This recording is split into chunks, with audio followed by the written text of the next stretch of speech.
Hello muli, narito na naman po tayo na magsi-share ng mga bagay-bagay. Dito po sa Paris, it's Saturday po ng gabi. Kung hindi ko po kasi tinignan ng oras, siguro mga 7 PM na po. Pero ngayon po dito po sa Paris, medyo nag-iiba po ang weather ngayon. Medyo nagleles na po ang lamig. Pero normally kapag po dito sa Paris, kapag mga winter po, 5:30 pa lang madilim na, hindi po kagaya sa Paris. So ngayon po, bago ko po itatakil ang mga bagay-bagay po, nais ko lamang po kayong kumustahin aking mga viewers, subscriber, at saka kumusta na po kayong lahat dyan? Kumusta na po dyan sa Pilipinas? At ayun po na kumusta na po dyan sa mga OFW, lalo na po doon sa may mga gera. Lagi po kayong mag-iingat dyan. So ngayon po, punta na po tayo. Ang itatakel po natin, paano nga ba gagawin ang mga bagay na ito at paano nga ba maiiwasan. So, ngayon po ang itatakel po natin yung about kung paano tayo mag-budget, kung paano natin maiwasan ang makapag-utang. Pero normally po, ang pag-uutang, hindi naman po yun masama.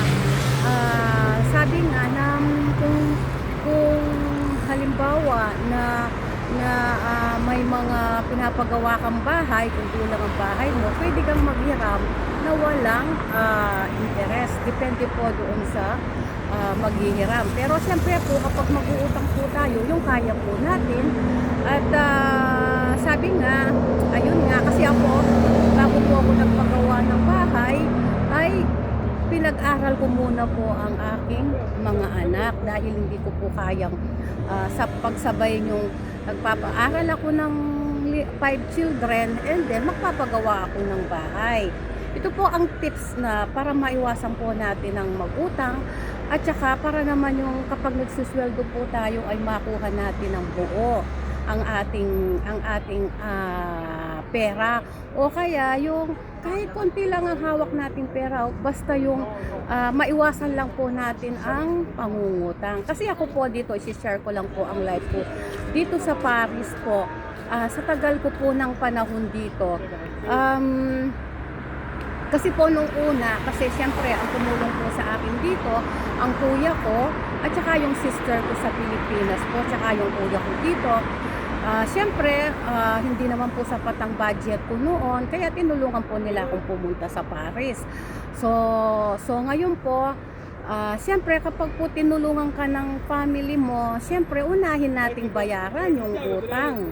Di po ba yung mga utang natin sa kanila? Ayun po. Ngayon po, dahil nung pumunta po ako dito, ang inunang ginawa ko po, nagbayad muna po ako ng mga utang sa kanila. At the same time, hindi po ako alimbawa yung mga sumasama sa mga party-party, ganyan po. Iniiwasan ko po yung mga bagay na yun. Nung dumating po ako dito, syempre hindi pa po ako nag-church noon. Halos nag-i-stay lang po ako sa bahay, ganyan. So in short the story, inuna ko muna po yung dapat ko pong bayaran. Siyempre po, nakakahiya naman po. Sabi nga, kahit kapatid mo yan, utang is utang. Sabi ko, o kahit kita mo yan.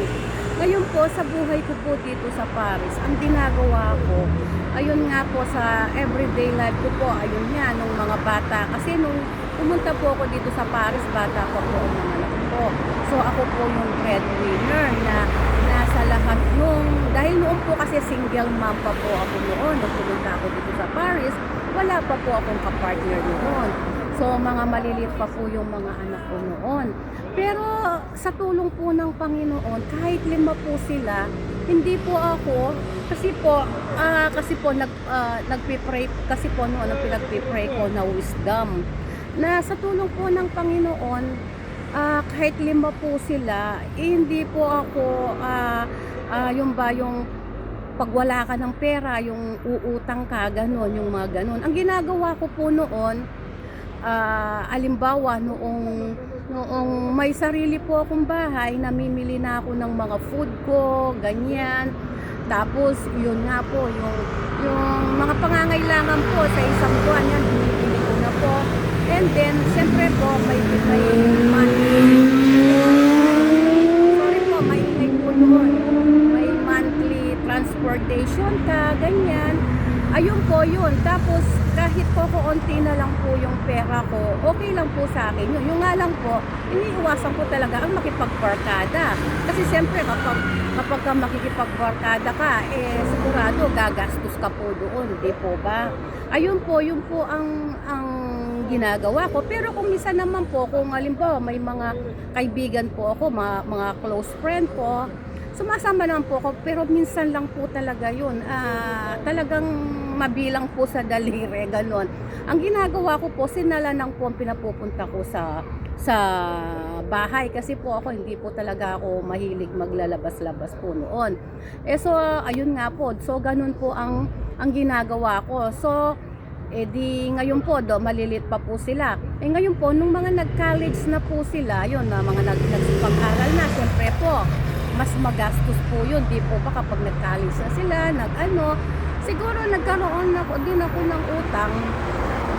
Pero yung mga konti lang po, yung konti lang, gano'n, yung bang kaya ng budget ko, gano'n. Tapos hanggang sa naging Christian na po ako, dito po ako nagkaroon ng personal relationship kay Lord Jesus Christ, dito rin po ako nag-accept. Ngayon po, ayun, noong pong naging Christian po ako, every Sunday, siyempre po may negative din. Siyempre hindi ko na po sasabihin yung mga negative na experience ko po. Sa positive na lang po tayo.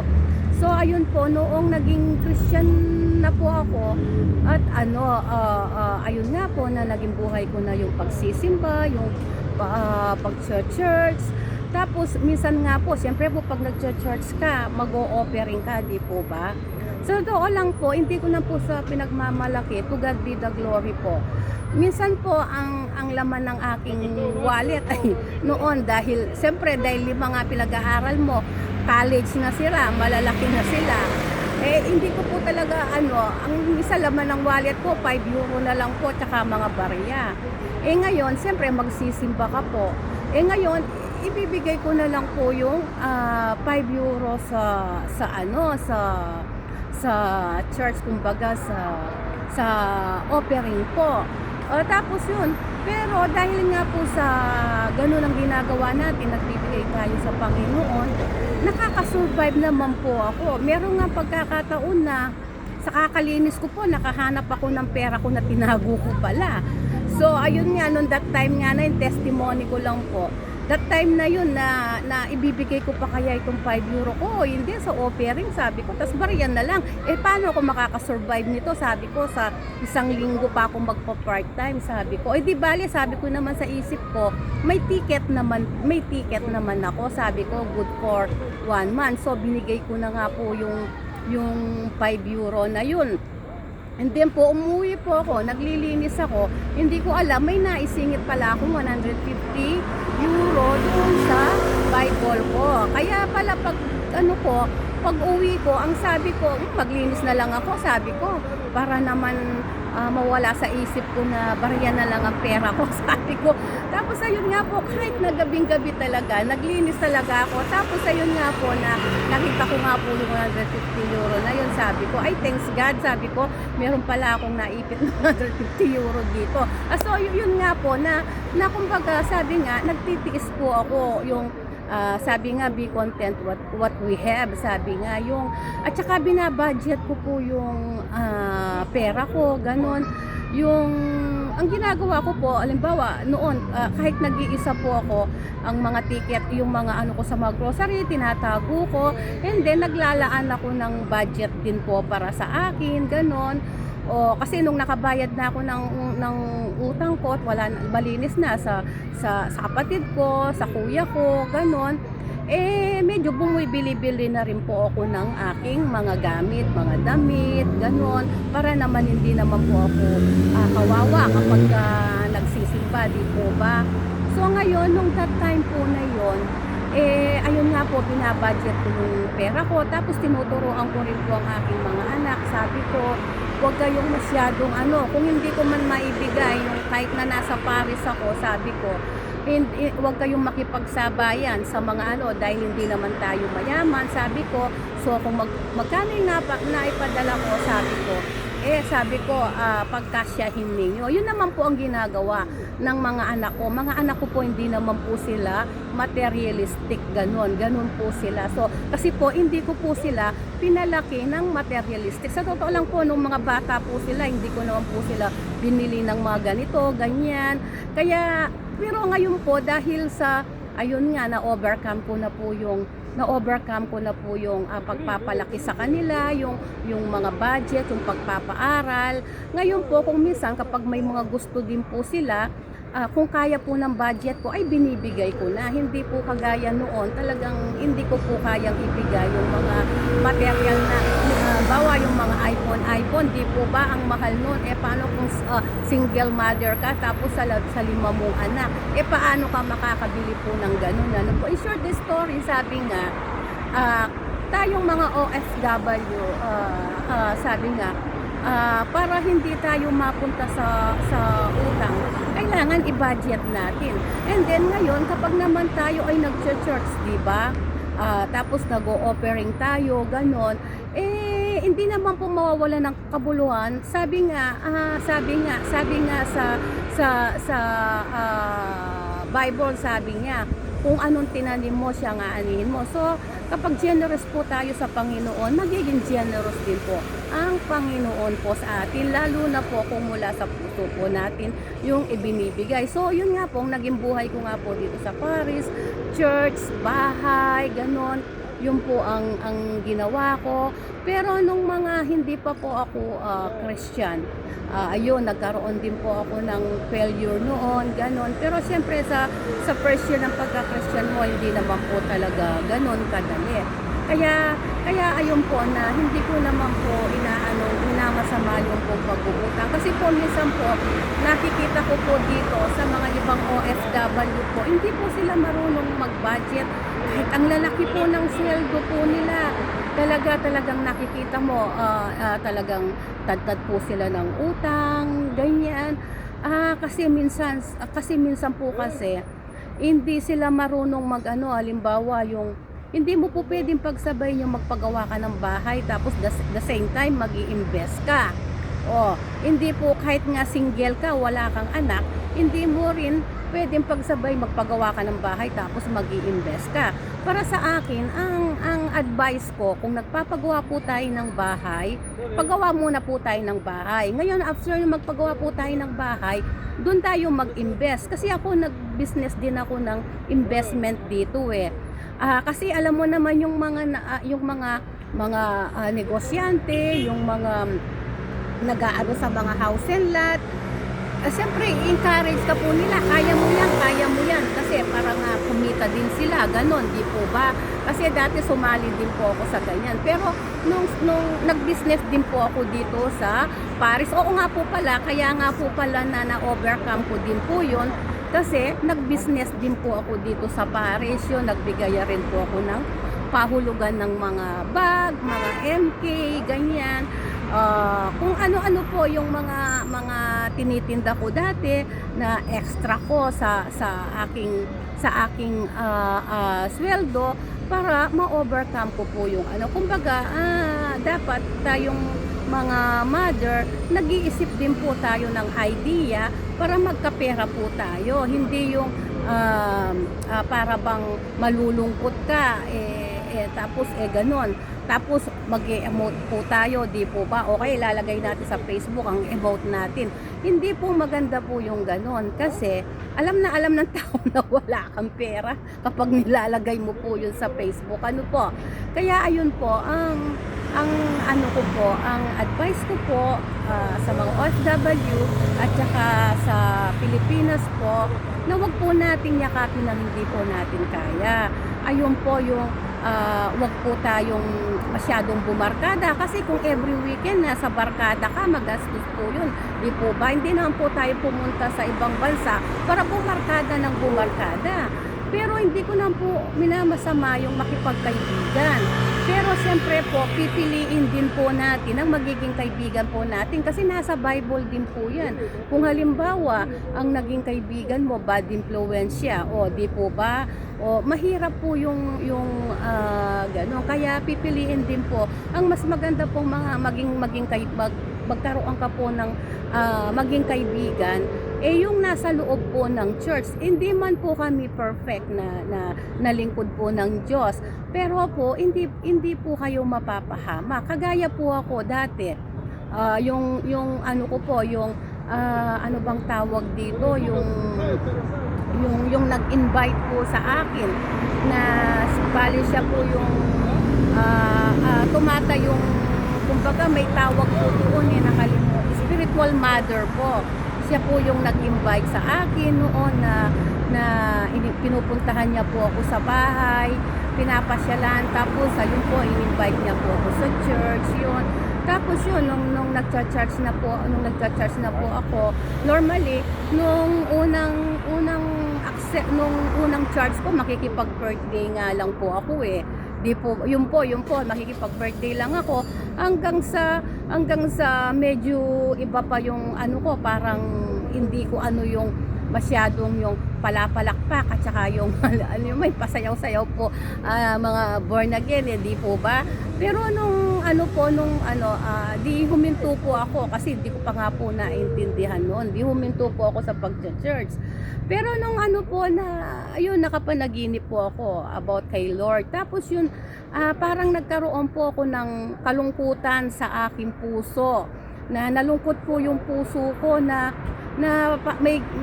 yung paggising ko po, pagod po ako, may napanaginipan po ako, pero hindi ko na po i-share yung kasi po baka po humaba itong vlog ko po na ito.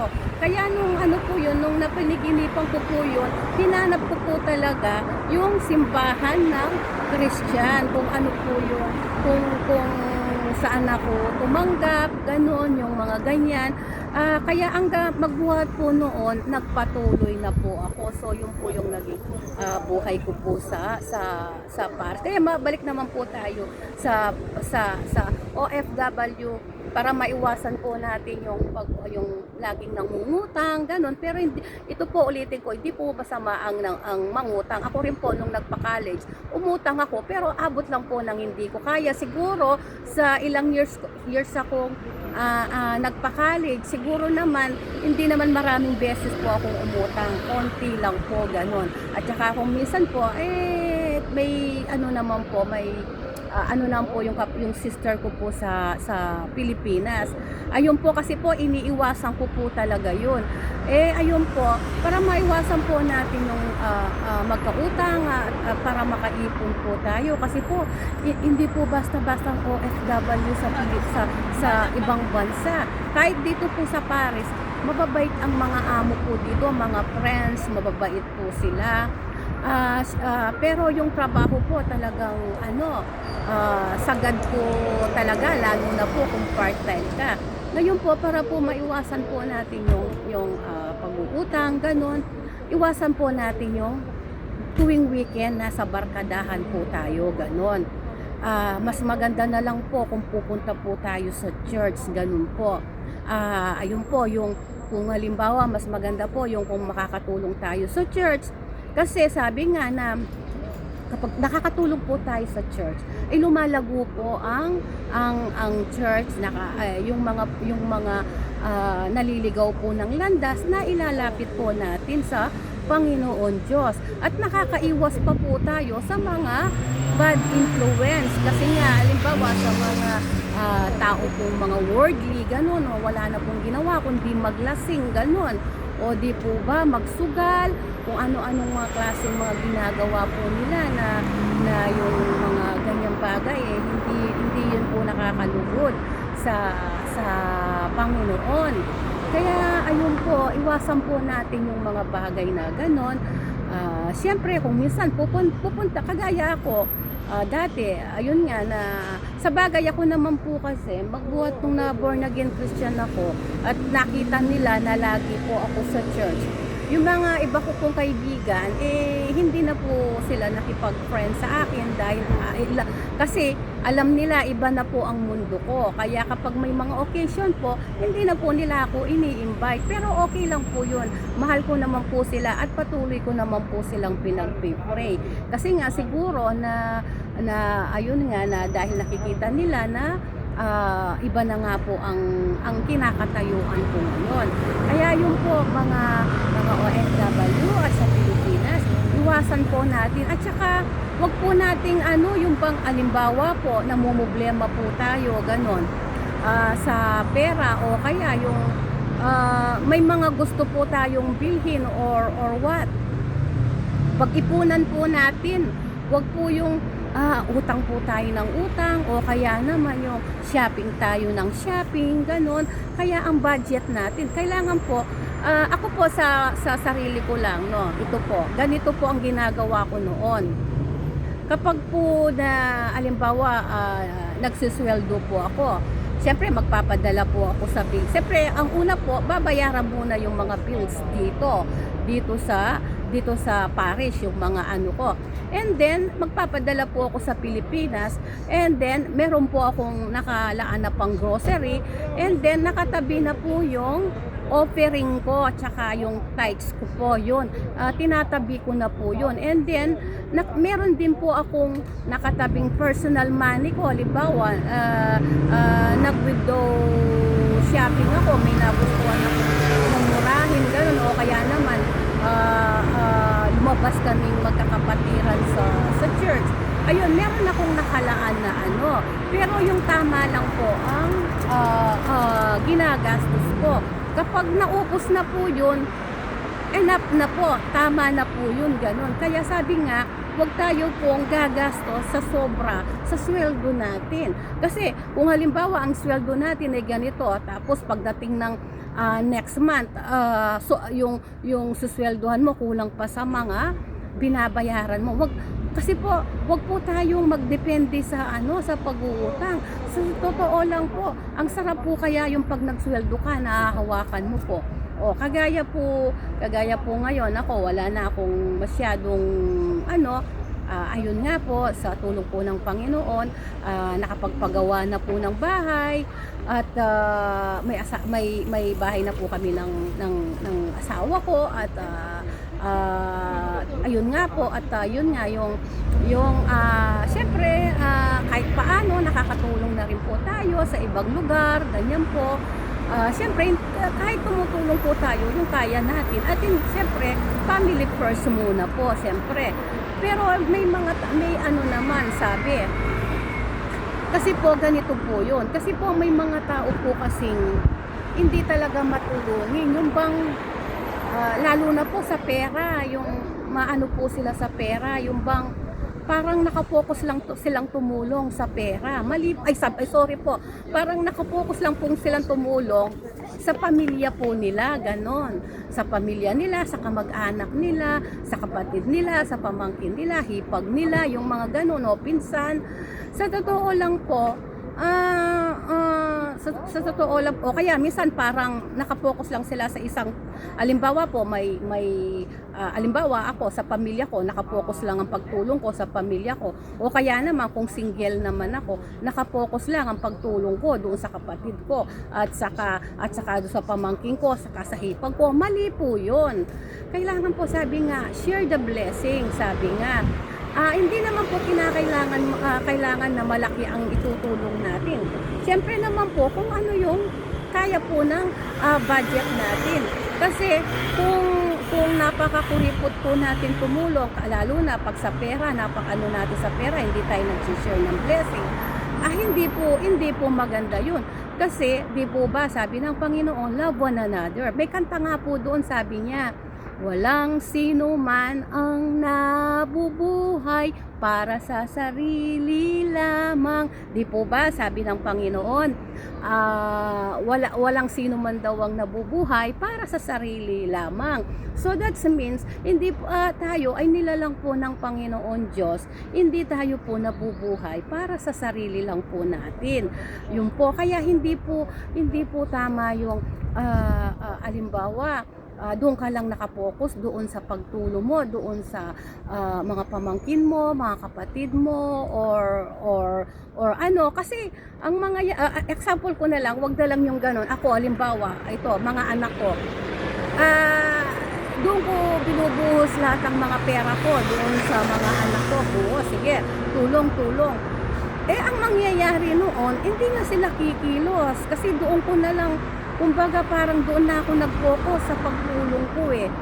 Paano naman ako makakatulong sa iba kung instead na kumilo sila, hindi sila makaakilos. Kaya nga, ako nga, lagi ko nga sinasabi sa mga anak ko, anak, sabi ko, kung meron din lang kayo, kahit sa maliit na bagay, sabi ko, magbigay kayo. Pagkain man yan o ano man yan, magbigay kayo, sabi ko. Huwag po tayong mag-focus sa isa lang. Kagaya po ako, kung magpo-focus po ako sa puro na lang sa pamilya ko, paano ko po may share ang blessing sa ibang tao? Kagaya po ng mga charity vlogger o kahit magkano po yun. Hindi naman po sa pinagyayabang ko po ito. Kasi, ayun nga po na dahil nagbablog po tayo, kumbaga, ina-advise ko lang po kayo. Ang lahat po ng mga ginagawa ko ay to God be the glory po. Kasi yun po talaga ang desire ng puso ko. Dahil yun ang conviction ko, yun ang pinapagawa ng Panginoon sa akin. Kasi dati, kasi kapag hindi mo kasi nagawa yun, yung bang malungkot ka, ganon. So ayun nga po na minsan sa mga charity vlogger, nagpapadala rin po ako kahit magkano lang. Kasi minsan napapanood ko po yung mga matatanda na wala silang pambili ng tinapay o mga ganon. Yung mga anak ko malalakas naman ang mga katawan, may mga trabaho naman, di po ba? Kaya yun po ang ibig ko sabihin na kung doon lang ako nakapokus sa mga anak ko, i-spoil ko sila, hindi na sila kikilos. Hindi na po ako makakapag-share ng blessing sa ibang tao. Minsan nga po sa totoo lang po, kahit yung trabaho ko, sinishare ko rin minsan halimbawa kapag meron pong wala pong trabaho, sinasama ko po, tapos pinapasweldohan ko. Kasi yun po ang gusto ng Panginoon po sa atin, huwag po tayong maging madamot. At huwag din po tayong maging madamot sa pagtulong din po sa church, para ikakalago din po ng ministry. Kaya ayun po, kasi po pasensya na po, mix po ito. Kung ano po yung life ko po dito sa Paris, ganun po. Ngayon po, noong pong nagpapaaral pa po ako, sa totoo lang po, nung nagpapaaral pa po ako ng mga bata, at yung mga bata pa po, talagang sagad po ako noon. Lagi po akong walang pera, minsan talagang 10 euro na lang. Pero masaya po ako kahit konti lang po ang pera ko noon. At least sabi ko sa sarili ko, wala po akong utang, di po ba? Ayun po, gumagabi na po. Ayun nga po ayun, kahit konti lang po ang pera ko, hindi po talaga ako naghihiram para dumami ang laman ng aking wallet. Hindi po talaga ako nangungutang. Kahit may mga kapatid po ako dito, hindi po ako nagsasabi. Kasi nga, tinulungan na nga nila ako. Alangan naman na magpapabigat pa ako sa kanila. Ano po? Ngayon, yun nga po na noong mga bata pa po sila at noong lalo na po nung nagpapa-college ganon, tapos minsan may naghihiram naman po sa akin noon, napapahiram ko naman yung lang sa konting halaga lang po. Pero noon talagang hindi po talaga ako nakakahawak ng malaking pera, halos nauubos po. Pero masaya po ako, at least hindi po ako bumabagsak sa utang, di po ba? Masaya po yun, di po ba? Ngayon, ayun nga po. At saka noon po kasi talagang hindi pa po ako yung minsan nga po noon kapag may naghihiram sa akin, kahit gusto kong pahiramin, wala talaga akong mapahiram. Dahil nga ayun nga, 5 nga ang anak mo, tapos sagad yung budget mo, di po ba? Yun po ang ano ko noon. Pero ngayon po, praise God po, to God be the glory. Masaya po ang puso ko kahit paano na-share ko na po yung blessing sa Pilipinas, nakakatulong na po ako, ganon. At saka ayun po na yung kahit paano nakakapagkawang gawa. At saka kung merong may mga minsan po pati nga po yung bahay namin dito sa Paris, yung mga walang tirahan, lalo na po kung nasa church, gano'n, wala pong tirahan, ay sineshare po namin yung bahay po namin. Pero siyempre po pinipili din po namin kung taga-church po siya, kilala po namin mabuti, pinapatira po namin pansamantala sa bahay namin ng mister ko po. Yung po ang ano, kaya tayo po diyan sa Pilipinas at saka sa mga OFW, pagbutihin po natin ang pagbabudget po natin para hindi po tayo magkautang. At saka wag po nating pasukin ang pagsusugal. Wag po tayong magdepende sa pagsusugal. Alam po ninyo, masarap po yung ano, kung ibig ko pong sabihin yung kapag po wala ka pong binabayaran ng mga utang na ano, may peace of mind ka po. Kasi kung halimbawa nangutang ka ng malaki, tapos ang dami mong mga dapat bayaran. Kung baga sabi nga, kung uutang kayo, dapat isa lang. Halimbawa po, nag-invest kayo, ganon. Halimbawa, example, tapos na po yung bahay ninyo, ngayon gusto niyo mag-invest. Kung kaya ninyo, dapat dun po kayo. Pero hindi na po kayo uutang nun ng mga iba. Kasi kapag pinagsabay-sabay po yung utang, ay nako, mawawala po ang peace of mind ninyo, mga OFW. At saka wag po, yun nga po na naulitin ko, wag po natin pasukin ng influence po ng pagsusugal. Ang sugal po, hindi po tayo mananalo dyan. Dahil marami po ang nalululong, kahit dito po sa Paris, marami ang nalululong na sa sugal at saka nagkakautang dahil po sa sugal.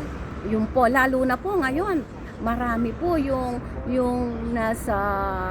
bang sa cellphone daw.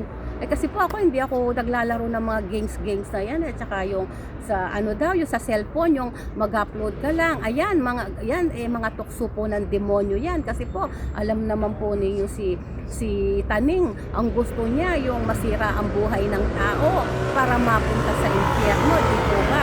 Kaya ngayon po, tayo po dyan, ang mga kababayan po sa Pilipinas, mga OFW, iwasan po natin ang mangutang, i-budget po natin ang pera po natin, and be content what we have.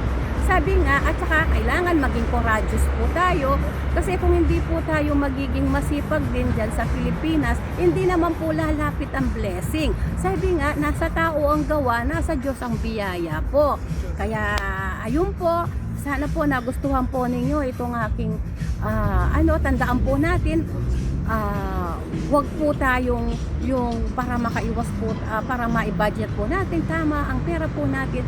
Wag po tayong masyadong mabarkada. Piliin po natin ang mga barkada. Wag po yung tuwing Sunday nasa barkadahan tayo, nasa jamming tayo, o kaya naman tuwing Sunday, o kaya mga weekend nasa lakwatsahan tayo, o kaya nasa sugalan tayo. Ay nako, wala pong, sayang lang po ang pagka-OFW po natin. At saka hindi po yun, alimbawa bata po kayong pumunta dito, tapos marami tayong sasayangin na mga araw, instead na ibigay natin sa Panginoon ang buhay po natin at maglingkod po tayo sa Kanya. Ginugugol po natin sa mga pinagkakabalahan po natin na hindi po importante, kasi po tayo po ay nilalang ng Diyos para hindi lamang po kumain, magtrabaho, para po worship po natin siya. We worship God in spirit, in truth. To God be the glory po. So, naggagabi na po. Marami pong salamat. Sana po wag po kayong magsawa sa aking vlog, sa panunood. Please po subscribe, share, and like po. Mag-comment po kayo kung okay lang po sa inyo. At sa muli po, marami pong salamat.